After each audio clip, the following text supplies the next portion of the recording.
friends, welcome to episode 81 of Discourse in Magic with Billy Kidd. Now, I'm sure you have heard of her or seen her on things like Wizard Wars or things like Breaking Magic, a Discovery show, but you might have seen her on the street. She is one of the most well-known and well-respected magic buskers in the industry, and she's absolutely fantastic. In this episode, we dive into exactly how to do that, if that's what you want to do, how to go from learning about acting to learning about magic, and where to go to get your chops. I hope you like episode 81.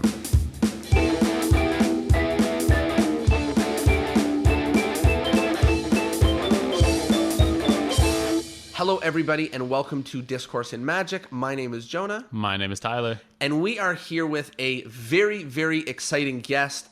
She has worked with Gazo. She's worked on a ton of incredible magic shows. She is an amazing busker magician. I'm so excited to get her on the podcast. And I just found out she listens to the podcast, which is even more exciting and all the way full circle. Here we are with Billy Kidd. How are you doing? I'm just normal. Is everybody over there? We're doing really good. well. We're good. And we're really excited to chat with you about, you know, what you've done with your magic and busking and really how you've really taken this worldwide. And that's really, really awesome. So let's start at the beginning. How did you get into magic? I got into magic, I would say, compared to most, quite late in life. About 9 years ago, I would say, officially. Okay. And I was working with a theatre company at a street performers festival in Canada. And I had no interest in street performers whatsoever. I was a snobby actor. And I saw a magician by the name of Nick Nicholas who was performing the Cups and Balls at this festival. And I was essentially kind of working with him for about 10 days. And basically, as soon as I saw a show, I was like, what on earth is this thing called magic? And what is this thing called street performing? It was kind of opened up two completely different worlds to me, because I do think magic and street performing and busking is a completely separate thing in itself. So that was what got me into it.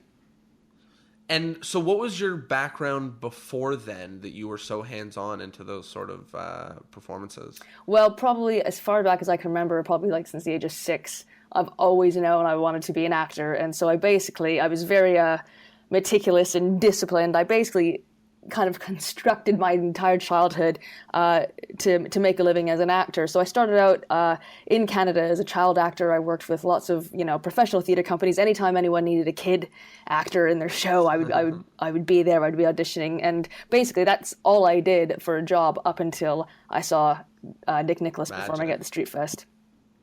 Wow. And then that sort of took things off for you? Did you decide to start performing, or was that just, that was the first little twinkle and then it took a little while before you ended up on a stage? Well, that's a good question. It was actually kind of complicated. When I saw him performing, I should go back a little bit, probably 4 years prior to seeing Nick Nicholas perform, a friend of mine who's not a magician had showed me basically the ball and vase trick, the one that you buy for 8-year-olds. And I remember seeing that and thinking it was the stupidest thing I've ever seen. It was so funny to me, I couldn't stop laughing because I didn't know how it was done. And then, of course, I figured out how it was done, and I thought it was even more funny than before. Right. So that was my first bite, but that was right before I was going into theatre school for 4 years. So there was a 4-year gap from seeing that one trick and then seeing Nick Nicholas. So it kind of bookended my theatre school experience. So after I saw Nick, I was I was totally just in awe of it all, and I actually didn't know what to do. I hid behind a tree with a deck of cards. I didn't want anyone to know that I was into magic. And a juggler saw me, and he's like, "You should go tell Nick you're into magic." And I was like, "No, don't tell anybody. Don't you dare tell anybody." And of course he told Nick, and Nick kind of told me what books to get, and I just basically did what he told me. And it was probably about 2 years after seeing Nick and him telling me what books to get, I probably went through I think I went through a depression for at least 2 years, kind of going to myself, oh my gosh, I'm in the wrong profession. My entire life I'm geared up to be an actor. And I was lucky enough that I was working. It was my only job I've ever had. And I had to find a way out of it. Right. Yeah. I mean, I think there's a ton of carryover between the two, right? there's a lot of people who have never done any sort of performance who start magic late in life. But I mean, you knew from, like you said, the age of 6 that you were born to be some sort of performer. And I don't know, I think it's very interesting that, you saw magic and then that was it. Just, it's, A real hook. Yeah, Yeah. it happens. So let's dive in and talk about where that sort of went, because now, I mean, everyone knows your name, really. Like, I mean, you're a recognizable name, and I think that to go from discovering magic to really being somebody who people know who they are is a big feat, and especially in the area of busking, which is not known for being on the world's biggest stages, but rather at like festivals and fairs and things of that nature. So tell us a little bit about, how did you get into like the busking world? How was that for you, and how has that sort of expanded? Yeah, well, first of all, I guess because I saw Nick, who was a street performer, I didn't really know anything about magicians or magic in general. I didn't know where magicians worked, except for, just kind of what I saw there. And because I was an actor in Canada, I didn't think anyone would take me seriously as a magician, if that makes any sense. Right. So basically, I knew if I wanted to be a magician, I needed to perform. I needed to learn how to perform magic and do it for real people. So for me, I was like, well, the only way I can do that, being a nobody, is by going out on the street and street performing. Because as I hope most people know, if you do that, you're basically practicing your magic on the street for real people, Right. and making money at the same time, which helps. So I needed to find somewhere where I could practice, where I could do street magic and practice and fail miserably and try to get good real quick if I wanted it to be my job. So I took Nick's advice, and he was basically like, go get Royal Road to Card Magic, which I did the next day. And he said, go find somebody named Gazzo, who I was like, well, what kind of name is that? I have no idea. I don't even know who this person is. So I just did some research, and I found Gazzo was doing a workshop in Seattle with the cups and balls, and because that's what I saw Nick doing, Nick does a version or his own version of Gaz's routine. I flew down to Seattle and learned the cups for the first time there, and from there, Gaz, I don't know, he just saw something and was like, look, if I really wanted to learn, I needed to go down to Key West, because it's one of the only places in the world where you can basically street perform every single day of the year. Yeah. And on top of that, Key West is one of the hardest places to work, because you can work every single day of the year. So it's super competitive in so many different ways. So I kind of started, I would say, in Key West, Florida. I would snowboard there for 6 months and get my chops down there to start off. Wow. One of the things that I just want to highlight with this, which is, diving in straight to getting your chops for performance. A lot of people, when they get into magic, especially very young, it's about, puzzling over how tricks work, which is very exciting. And a lot of us are in magic because tricks are so exciting to learn and make and things of that nature. But, diving in head first into focusing on, the quality and getting your chops. And, if I'm going to be working on, the street and busking, then I need to learn how to do that, and just right out the gate, basically spending some time learning how to do that, and also spending some time learning from the pros. Can you talk a little bit about what it was like learning with Gazzo? Yeah, he's a hard teacher, that's for sure. It's basically just you have to go out and do it.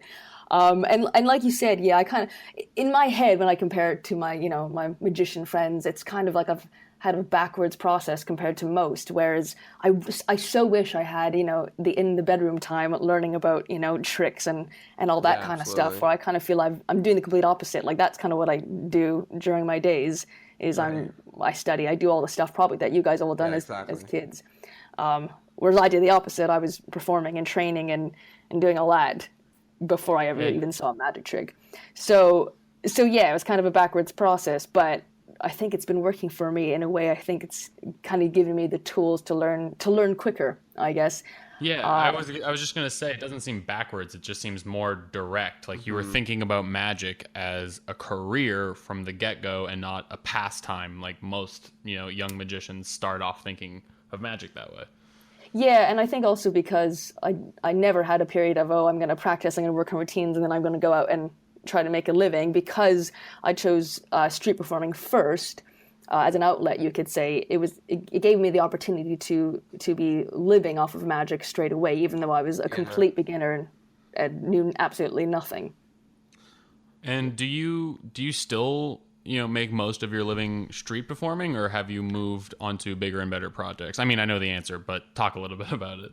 Yeah, no, I would say about 50-50. I love street performing. If I don't do it for, months, then I start missing it. And then at the same time, when I do it for months, I'm like, all right, we need to stop this now. So I do about 50-50. Like what I do on the street is completely different than what I do indoors, let's say. Right. So the material is different. Yeah, it's all different routines.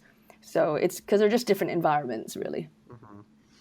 Okay. And what would you, I mean, I've never performed in a busking scenario. I tried once, but it was interrupted by something. It's a long story, not really that relevant. But what would be your advice for someone who's never gotten out and tried to busk before, but is super interested in it?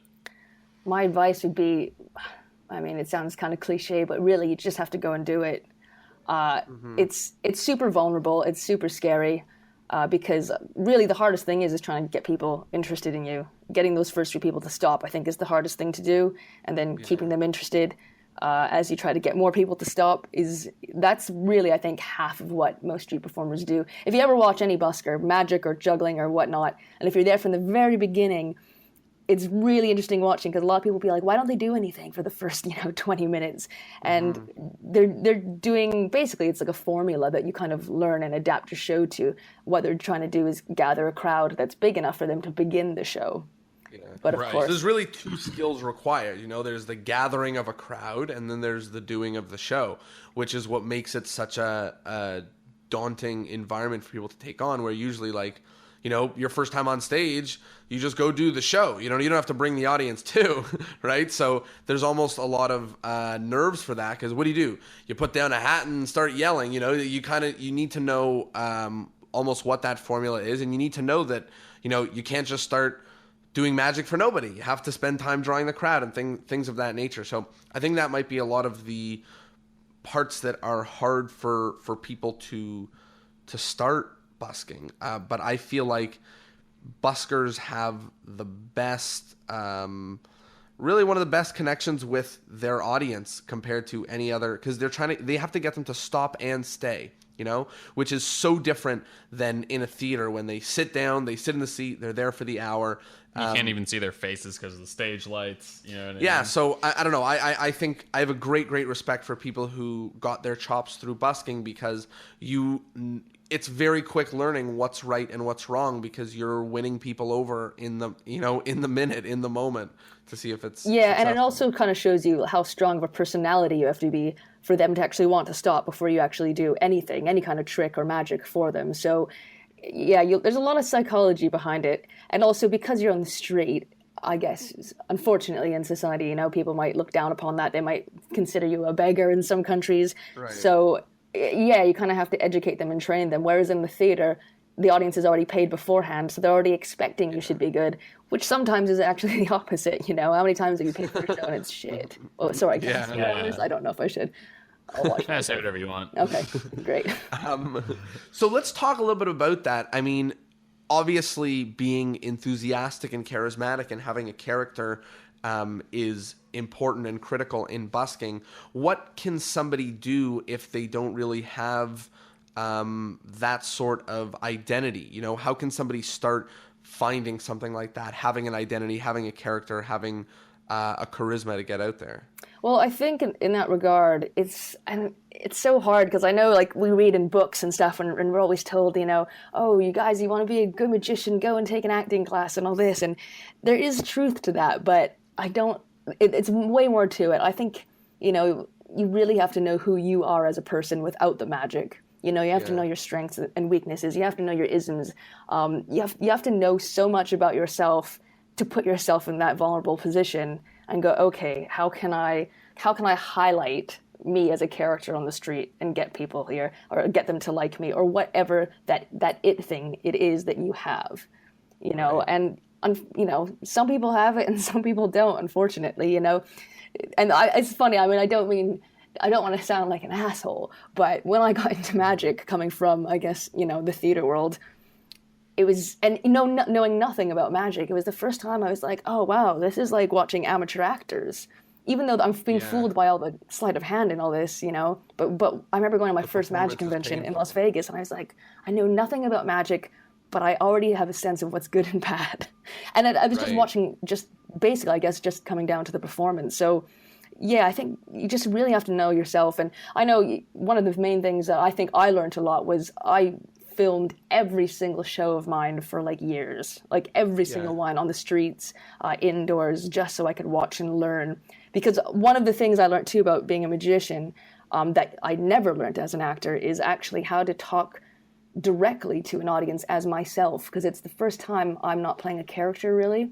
For me, I mean, some people are play a character as a magician, but it was the first time for myself where I'm like, wait a second, I'm talking to these people as me. I'm not playing a role. I don't have the support of a cast and crew and technicians supporting me on stage. It's just me and the audience. And that is a total skill in itself. It's a different skill that I've never experienced until I started actually doing magic. Yeah, and it's a hard thing to do, to be vulnerable out there, and especially when you're amplifying your personality to 150% or 200% to play, of that size. It's a very difficult and very vulnerable thing to do. So for people at home, I reiterate what you're saying of just, trying to be you and trying to, identify really as a character and as something of that nature. I wanted to ask you about, I feel like almost your name carries an identity with it. I wanted to ask, is that your real name? Or is it part of like a character? Do you know what? It's neither or.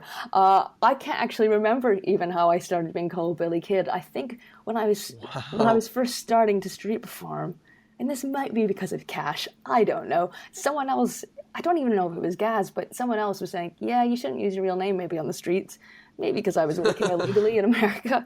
And then, it was kind of given to me, Billy Kid. But it's funny you say that because, oh my gosh, I was just at Magic Live in August, and so many people were coming up to me asking me, am I a character? Did I come up with this character? And it wasn't just because of my name. They were talking about my whole performing persona, and I just couldn't understand it at first. I was like, no, this is just who I am, But yeah, so no, of course it's not my real name.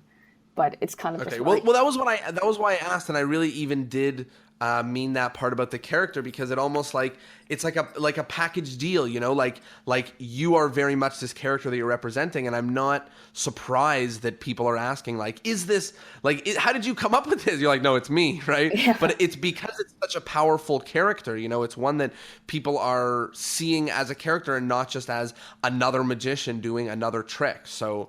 I think that's definitely something to highlight about being a character. Can you talk a little bit about some of the TV shows that you've been on, like Wizard Wars? Yeah. Do you want to talk about Wizard Wars? I could talk about. Yeah, we can start with Wizard Wars. I know you've also been working on Breaking Magic and things like that. Yeah, Wizard Wars. Oh my goodness. First off, it still is and probably will ever be probably the most stressful show I've ever worked on in my entire life. Yep. At the same time, when it was all done and I can look back at it, it was, I think, probably one of the most rewarding shows I've ever done in my life. I don't know how much, I think if you were part of the process, you would kind of understand how difficult making that show was. And if you're not, people have a lot of questions like, how much time do we really have to make those routines and whatnot? For me, I guess, if I go to the beginning, when they told me the concept of the show, I was like, okay, so I'm working with a partner who I may or may not know personally. And initially, I was like, that is going to be the biggest problem because magicians work solo most of the time. We all work by ourselves, right? And because I'm used to working with actors and not magicians, I was like, oh my gosh, magicians are not trained in the sense of they have no idea how to listen to another person on stage. There's no give or take. If you don't work in a double act, you wouldn't know this until you start working in one. When someone else is speaking, you have to stop and let them speak, and you have to actively listen to them. But we don't know this as magicians because most of us work by ourselves. So I knew that was going to be a huge problem for basically everyone working on the show in a double act. And also, working with props that sometimes I didn't even touch till almost, it felt like right before going on stage. It was a huge challenge. I think people who even hated their experience on the show, I think it was a good experience for all magicians. I wish every magician could be on that show and do everything that we were told to do, basically. I would agree with you. I think, I'm excited about every single piece of, magic that ends up on TV of any nature. But that's an example where, like, Tyler and I and a lot of the people in Toronto, there's a show here from the Toronto Magic Company called Newest Trick in the Book, where magicians are putting together new material. And, I find myself in the feeling that's like Wizard Wars. I'm like, walking through a dollar store or a magic store, coming up with magic for a show in 3 days or in 5 days. And that idea and just compelling magicians to work hard and work together is so important. And I think that show holds a different and special place in my heart compared to a lot of the other magic shows, because a lot of the other magic shows are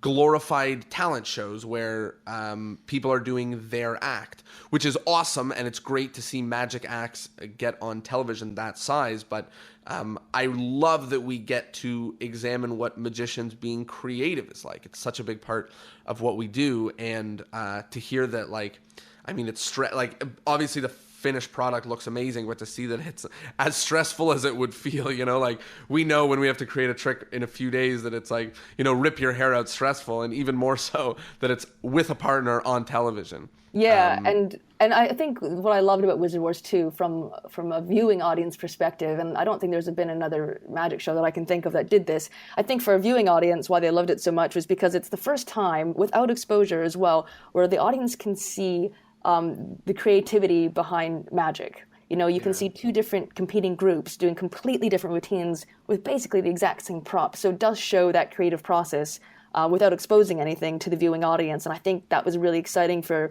the viewers as well. But I'll give you an example of the timeline that we actually had on the show. Going back, that's the first episode I did was with Leon Etienne, and we did something with, I can't even remember, maple syrup and leaves and a leaf blower and all this. Yeah, so, it was kind of like the timeline, I guess, how we had to come up with the routine was basically a Skype chat. They told us, what the props were. But as you know, as a magician, you have to have the props in your hand. Yeah. Right? Oh, if you don't have them in your hand, you're just kind of brainstorming ideas, in dreamland. And so we had maybe about a week where we were just told what the props were. So we were chatting about it, and then they fly me from London to LA, and Leon was on a cruise ship, and they're like, okay, you get 1 hour in the workshop to actually hold your props and meet each other for the first time. We're going to film it, as B-roll. Oh my goodness. But what I didn't realize is that all those workshop scenes, that's all just a camera. That's not actually a real workshop. That's just, That was the first time I ever met Leon, and the first time we ever held the props in hand. And it was all just kind of for pretend. And then literally after that hour was over, in pretend land, just for the cameras, I was back in London and Leon was back on a cruise ship. And the next time we meet is we're performing together. Wow. So we've never actually had this stuff in our hands. And we had Don Wayne as a builder, and we had amazing builders on the show. But what people don't know is behind the scenes, the builders were working for every single act at the same time. And we filmed 6 episodes in, I think, 2 or 3 days. Wow. That's crazy. So it was kind of like what you don't see is going, okay, if I need to make sure, the builders are making our stuff and not anyone else's first. Otherwise, our stuff's never going to get made.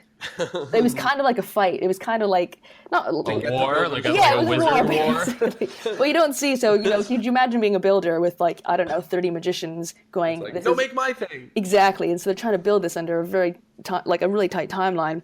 So the next time me and Leon meet is probably a week later. But how much can you get done without the props in your hand? And you're hoping the builders are making it and hoping it's going to be perfect when you get there. Of course, it never is. So we fly back to LA the night before we film, and we request that our props are in our hotel room. One of our main things just wasn't looking right because we've never, touched it before. So we canceled that and then came up with the idea. It was only because Leon was in Vancouver airport. He picked up a bottle of maple syrup. Wow. So literally the night before we come up with kind of a new routine. And the next day we're performing it on stage. And even on stage, we were lucky if we had 5 minutes tech rehearsal on that stage before we Right. filmed. Wow. And So it that's two even adds a routines. whole other, yeah, a whole other element to it. And like, if just to reiterate for people at home who maybe didn't watch the show, the first round is with the four special guest magicians in pairs of twos, and then the winning pair faces off against one of the two wizards to see who, if they win that episode of Wizard Wars and beat the wizard. So you're talking about how you prepared, which was as one of the wizards that were picked. I started off as a contestant initially. So, Right. yeah. Oh, right. And right. actually, what people I don't think realized as well is when you prepared your first routine, you had to assume you were going to win, because if you did win round one, immediately you film your second routine. Right. So there wasn't Oh, like, there's the no- next day we come back and do it. No, so we were basically creating, every team was creating two completely different routines with completely different props under the same time frame. So that was what I was going to ask. So I was going to say, like, it made it seem like go to your shop and work on Yeah, it for I know. 10 minutes. And of course, but I was wondering, like, did they have a month? Did they have a week? But it turns out they did have an hour. It just wasn't between the first shot and the second shot, you know? Yeah. It was, And in that it case, was, I think for the first 6 episodes, yeah, we weren't even in the same country. yeah. I think they tried to team up people later on, people who lived in the same city, so at least they could, communicate. Meet in person and yeah. Yeah, so that's Actually, kind of gave me an idea, the timeline. And yeah, everyone had a different experience. But for me, why I say it was probably one of the most rewarding shows is because after all that was said and done, I felt like I could do anything after. Absolutely. Yeah. I mean, it's literally doing anything. It's using the skills of magic that we've had for our lives to come up with something very quickly and with given props. And, that is doing anything, right? What Yeah. what advice would you give to someone who wants to start working with other magicians? I find like you said, it's a very solo art form, and I find that a lot of magicians don't work well together because they butt heads, and we're used to having our way. So if there's someone who's like, I want to work closely with other magicians on a project, what would be your advice for approaching that situation? I would say if you're going to work with somebody, try to work with somebody that I guess that you know really well, maybe, or at least try to get to know the other person, as opposed to being as a magician, because yeah, your personalities can clash, and that's not going to be a nice working environment.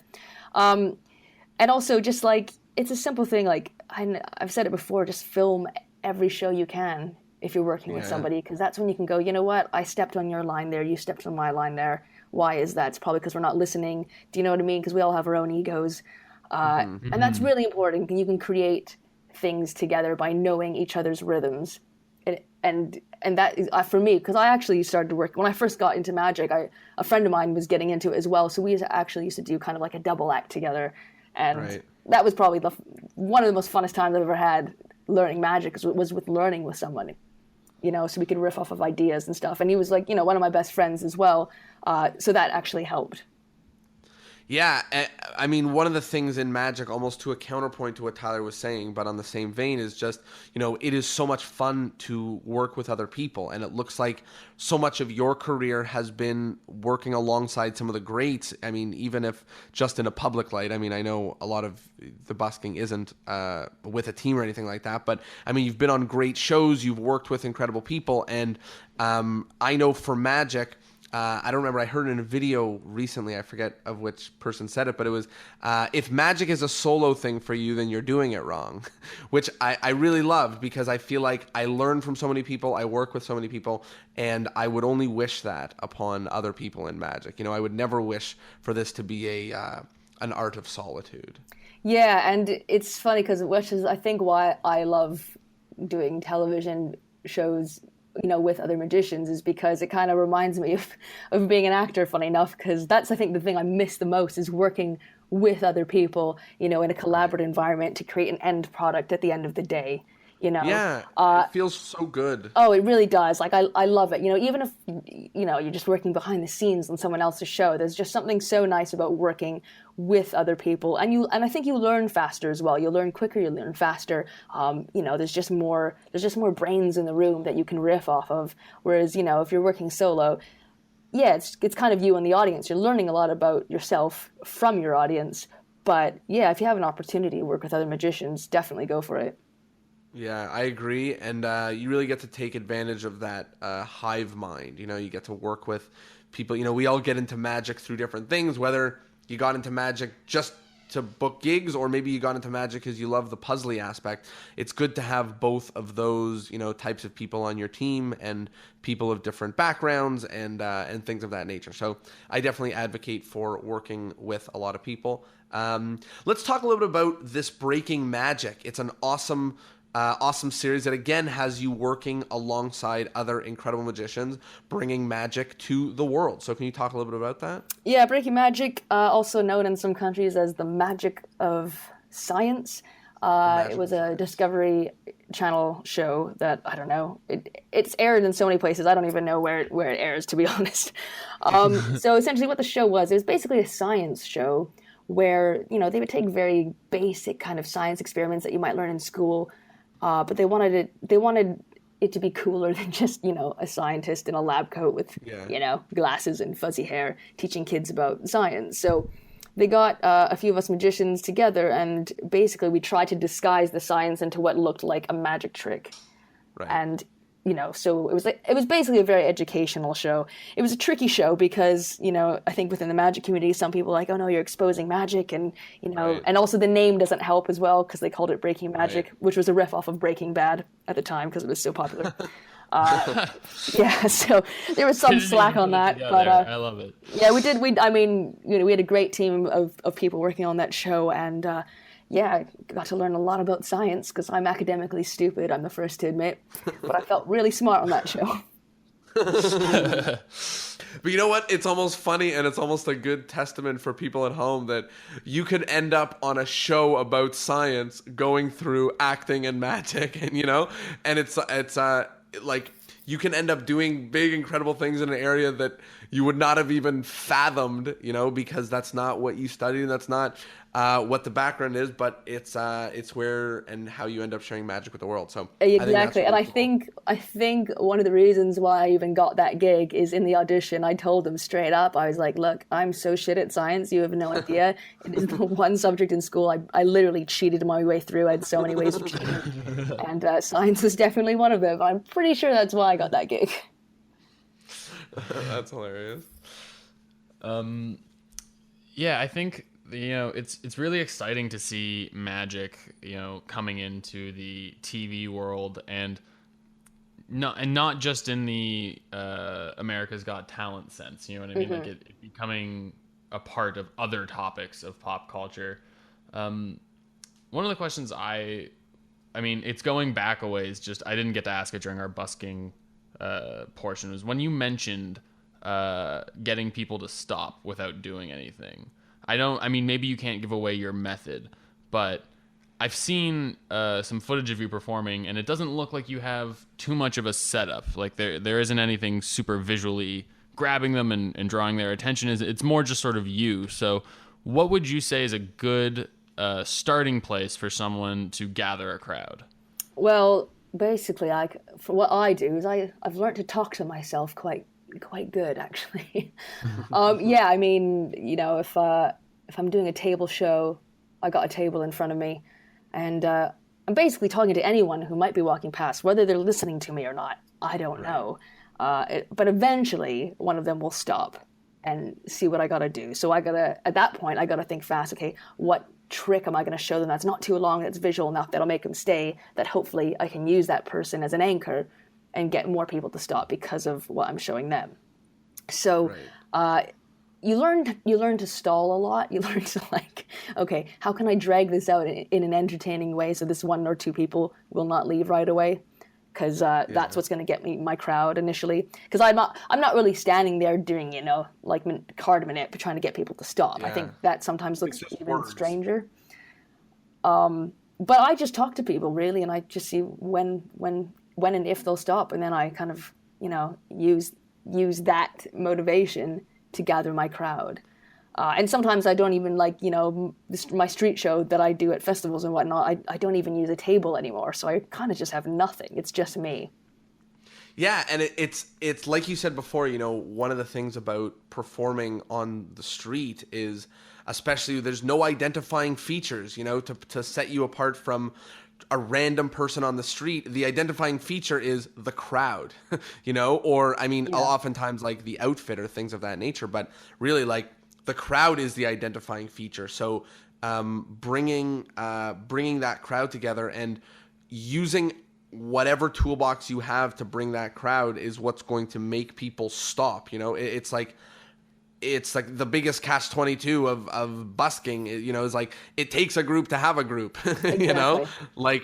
And it's true for so many different things in magic, but that's one of those things where you have to learn to start the motor yourself.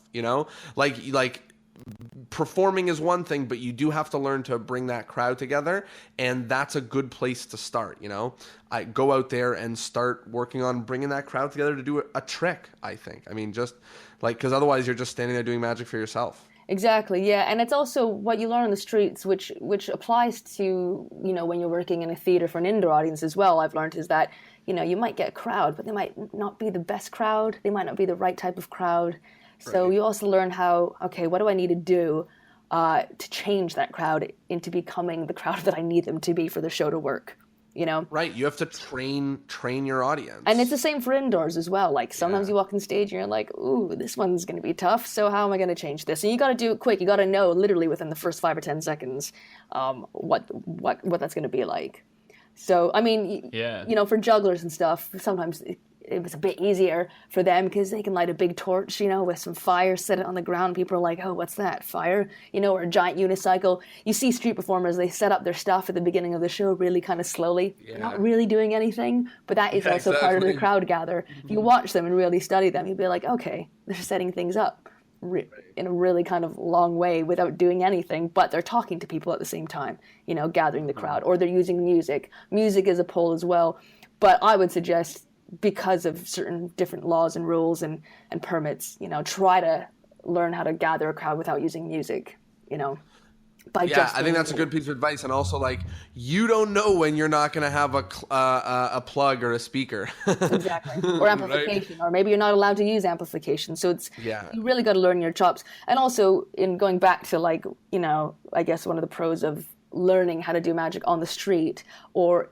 having it. A lot of people ask, I find a lot of magicians, I find there's more amateur magicians or more amateurs in the magic industry than most other types of industries in a weird way. And I think that's because it is a kind of a technical thing that we can learn and just do for fun. But a lot of magicians I meet are like, well, how do you do it full time? How do you do it as your only job? And I think if you start with street performing and busking and you make it your only job, you have to force yourself to be really good or get really good enough so it can be what you do full time, if that makes sense. So you train yourself to be disciplined, and that's a good point. That's a good point. Like, a lot of people are they learn magic for the fun of it, and then all of a sudden they have to do magic for real, and it requires all these other big crazy skills, and I would say busking is one of those difficult ones, but also highly, highly rewarding for working with an audience. Sure. I wanted to ask you a little bit about being a woman in magic, whether that gives you more attention, less attention, if it's something you've loved being a part of the community, or if it's been a struggle in any way. It's something I don't really think about, to be honest. And I didn't even know it was a thing when I started doing magic.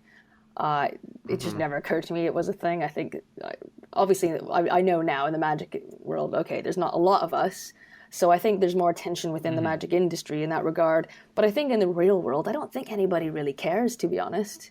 If I mention it... I don't think anyone cares, because honestly, it's how often do people even see magicians regularly anyhow? Not that often. Yeah, you're still doing the impossible. Yeah, and I think it's only something, if I do mention it, to a lay audience, then they kind of go, "Oh, yeah, you're right." But I don't think it's on their minds Oh from the yeah, get yeah. go. So I don't know. Yeah, and bigger things to focus on, in the act itself, like you want them to be more enticed by who you are and what you're saying. Yeah, and sometimes I get booked, and Kind of thing. The magic is people don't even know I'm a female until I get there because of my name, which so I'm kind of glad about that. That's pretty funny. Have you ever had pushback on that? Have you ever had anyone been like, "Oh, I was expecting a person"? I'm just curious. Yeah, purely just because of my name. If I'm getting booked from whatever, like an agent or something like that, and they don't actually know who I am when I show up. Yeah, that happens a lot. Yeah, that's really funny. So I wanted to talk a little bit about escapes. I know you do some straitjacket stuff, especially in your busking work as well. And I just wanted to talk a little bit about it. I always wonder why anybody would tie themselves up to get out of it. So I'm just wondering, how did you get into escapes? Why escapes? Sure. Why do you do it? When I first started learning magic and street performing, obviously because of Nick and then Gazzo, I was learning the cups and balls routine, and that's a great routine to learn when you're starting street performing because it's kind of the formula is there. It's a strong trick, and it's just kind of designed in a nice way for the street, and it will make you money. You'll feel like a superstar. You do it your first time on the street. There's something about the cups people gather around. So how I got into the escape was because. There's kind of, if you're a student of Gazzo's, you know this, that, if you're working on the same pitch or festival as him, it's kind of, it would be stupid for me to do his routine while he's working the same pitch, right? So we were working, I know there was a festival was coming up and we were working the same pitch, and I was like, okay, I'm not going to do the cups. So I need to come up with a completely new routine for the street specifically that's going to, play big and hopefully still make me money at the end of the day. So I kind of went to the straitjacket. So this is kind of how it developed, this routine.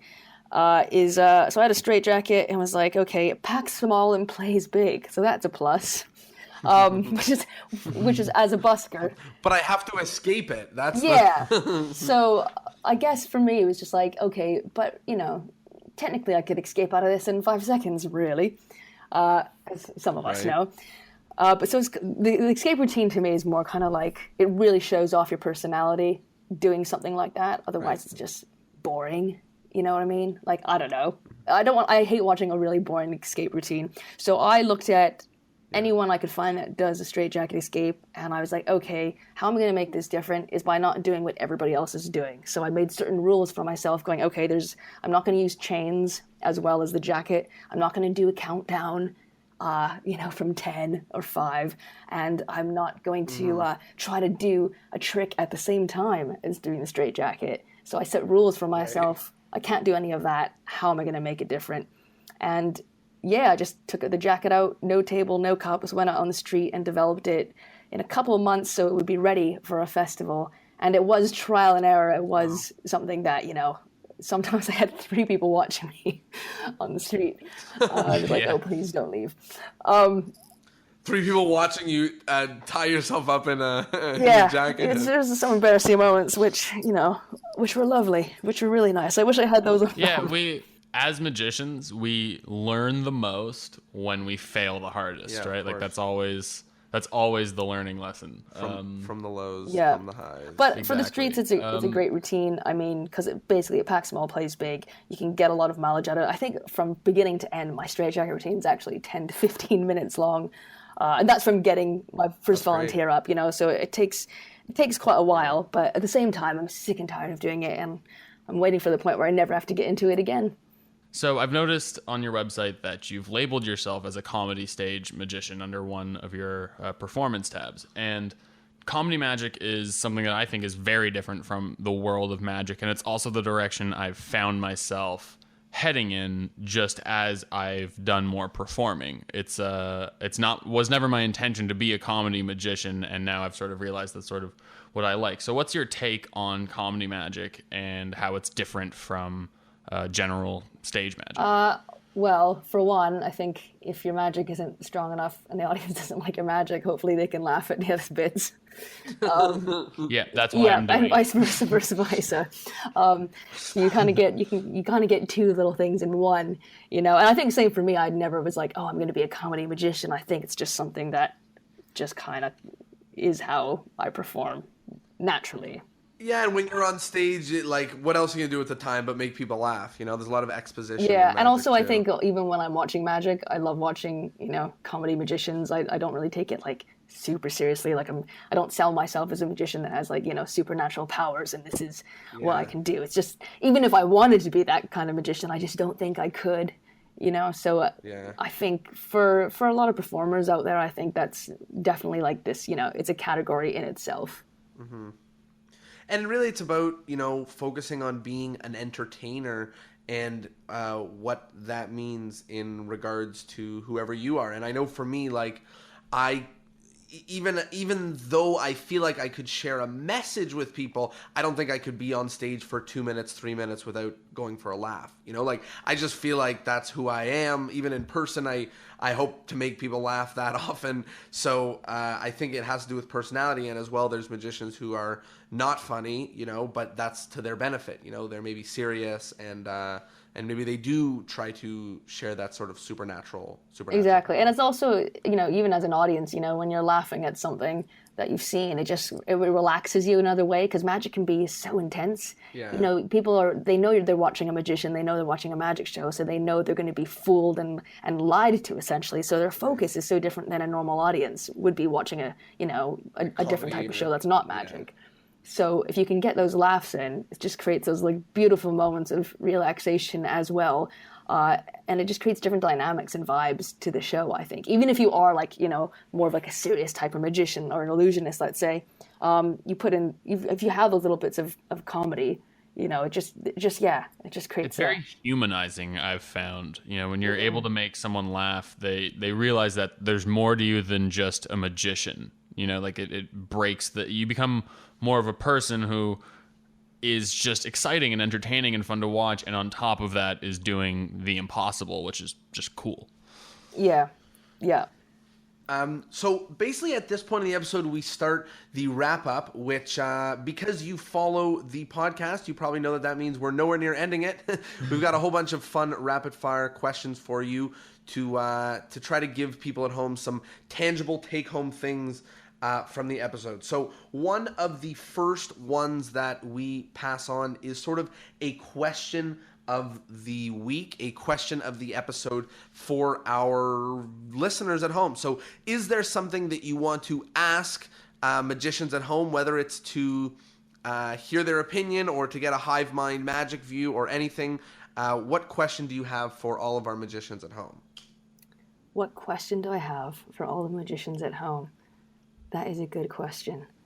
Okay, I've got so many questions for magicians at home. I guess my question for magicians is, well, initially I just be like, why are you performing magic? Or why don't you perform magic? Why don't you perform magic? I think that's a really good thing for people to start brewing on and to start giving their magic more, to give it more meaning and more purpose, and hopefully, I mean, what's holding you back? Right? Exactly, and with that, one of the things that I'm such an advocate about for magic is having goals with it and doing things, and whether it's using it to book gigs or just using it to have fun, I don't know. Exactly. Why are you doing it? And then start taking action into making that a relevant thing. So I think that's a great question, and I'm very excited to hear the answers of the Discourse in Magic people. Tyler, one of the other segments? So we go around one by one and highlight something from the episode that we thought was of particular value. I don't usually start this, but I get to do it this time, which is exciting. I was really inspired by the idea of you started by just doing magic. You were there ready to perform it, and I think that it's just a testament that no matter what stage in magic you're at, you're ready to get out and try it on people. Like you're gonna like we said, you're gonna learn the most from your failures, not your successes. So I think that's of incredible value and something I wish I heard many years ago. Yeah, Jonah, to what just about start you? Performing. I really liked looking at sort of busking in those two parts, in the bringing the audience together and then performing, because I feel like separating that really separates. Like, I feel confident performing, I do not feel confident bringing an audience, pulling an audience out, and that sort of gives me what to work on if I dive into the field. And I mean, I'm just a big fan about learning and hearing about how to bring that audience together, because I think it's the most like basic form of entertainment. Is come look at this, there it was, how'd you like it? So Yeah. I think it's really, really awesome to hear some of the finer details about that. And Billy, what about you? What was a favorite or most important part for the episode?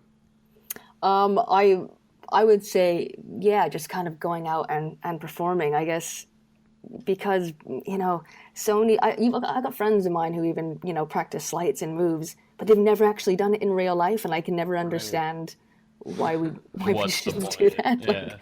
Yeah. Like, yeah, I mean, you got to do it. Like, you got to go and perform it. I mean, what's the point of learning magic if you don't go out and perform? Yeah, you're taking the most painful, mind-numbing part of magic and making that all of magic for yourself, right? Like, Yeah. you might as well get some benefit out of it. Yeah. This is sort of similar to the question of the week, but it doesn't have to be a question. You have at least millions of magicians listening, I hope, I think. I don't know. I don't check the numbers. definitely. Yeah, I Definitely? check Oh, the great. numbers. Awesome. Yeah. Millions. Millions. It's Nice. just, yeah. If they don't so it's a donate magic... $1 to the podcast, you guys have been There great. you go. Yeah. That's an approach. Sweet. I hope every guest says that from this point out. Yeah, it's a magic PSA, so public service announcement. It can be anything you want, from start doing this or don't do this anymore. What do you want the magic world to hear? What do I want the magic world to hear? I'm going to try to make it different than my other answers. What do I want the magic world to hear? Well, okay, I'm gonna say it. Do it. Let's just stop making. I know you guys asked me, but we didn't delve into it. Let's stop making the whole female magician thing even a thing. Let's stop even asking the question. Let's stop, because I think by doing that, we just kind of segregating it even more so. Right, you're pointing out a difference that isn't really there. Yeah, let's just not ever talk about it anymore. I love it. I think it's a great PSA for the world of magic, that it's just not relevant anymore. Doesn't matter. Super in. Love and it. I like that. I'm in. Do we have any other final segments? Of course we have a final. Right. This is why I'm here, because I remember the final segment. I don't know how we end this. I would just go on forever. I'm glad you guys know what's going on. We want this podcast to go on forever. There we go. The endless chain of magicians. So at the end of every episode, we get our guest to recommend a possible future guest, with the only caveat being you have to give us their phone number, email, anything that we can get in touch with them with. So Not live. You don't have to give us. yeah. You don't have to read it out to us. You can type it to us in a secure form.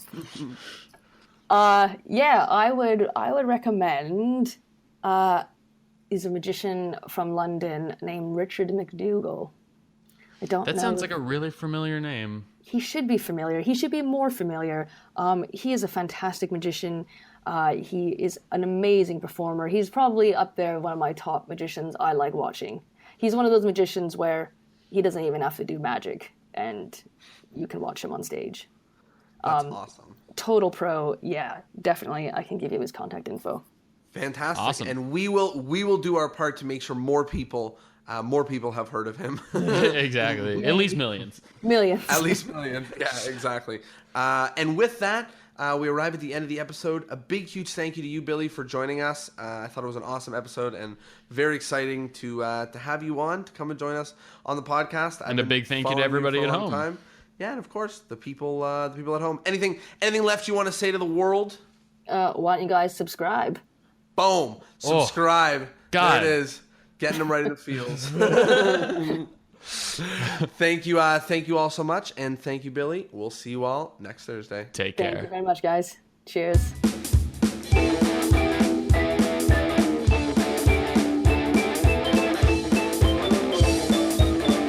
And with that, We are at the end of episode 81. Big thank you to you for being a part of it. Now we're at the most important part. It's now the moment where you decide what you're going to do with all of this information. Are you going to go out busking? If so, I'd love a photo. Are you going to share with a friend? If so, I'd love to know though. Or whatever you're going to do with it means the world to me. So thanks so much for tuning in, and see you Thursday.